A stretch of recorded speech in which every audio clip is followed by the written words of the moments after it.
4 places. When she was 15, they lived in a 2-bedroom house in Tantobi village. At first there were 6 of them: Mum's partner, 2 sisters, a brother and her. Then after a while there was 7 when she had a baby girl. They also had a dog. It was a bit of a squeeze, but it was a happy place, full of bustle and fun and games. Their auntie lived next door with 2 cousins. Mum and Auntie would often cook dinner together, and they'd all gather around the table like a big loving family. They often joked about knocking a hole in the wall under the stairs to put a door in between the 2 houses so they could all come and go as they pleased. At 21 years old, she moved to the old house in Shield Row with her boyfriend and eldest daughter.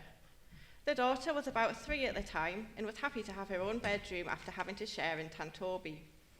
It was good at first. She got pregnant and had another baby girl. But then things turned sour. The boyfriend controlled the money and spent it on drugs. It became a house of arguments, accusations, fights, domestic violence, extreme emotions, threats, and desperation. He cheated on her and then left with all the money after putting their youngest to bed, who was about 2 by then. In 2023, she discovered her eldest daughter was being abused by another family member who would visit. The girl was around 10 years old.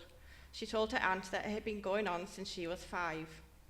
Although her daughter moved in with her grandmother to be safer, she would go to see her daughter every day. After a while, she fell into another relationship.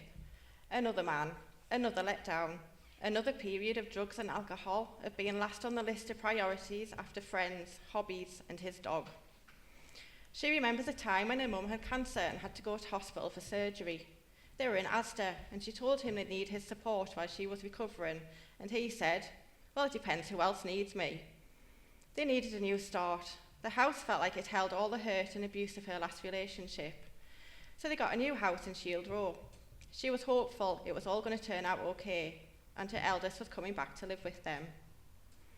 The new house was a shell and needed decorating and furnishing. They were busy getting it all ready to move in, but it all kicked off when they had a Barney and he left. His brother came and helped him pack his things, and he went. But it was good in the new house, just her and the girls, and no reminders of him. It was a protected space. They've been there for 10 years, and the girls are grown up and face their own problems. The youngest is nearly 20, but that means she doesn't get child support anymore, so things are really tight, and it's hard to survive from month to month. The last place is Packed House. It's been a lifeline, offering a social group and support for finance, housing, dreams and thoughts. At first, she'd just go and sit in a corner and cry, but people approached her, asked if she was okay, had a cuppa with her and listened, and that's made all the difference. Now she's part of the place and part of the community and doesn't feel she has to struggle all alone.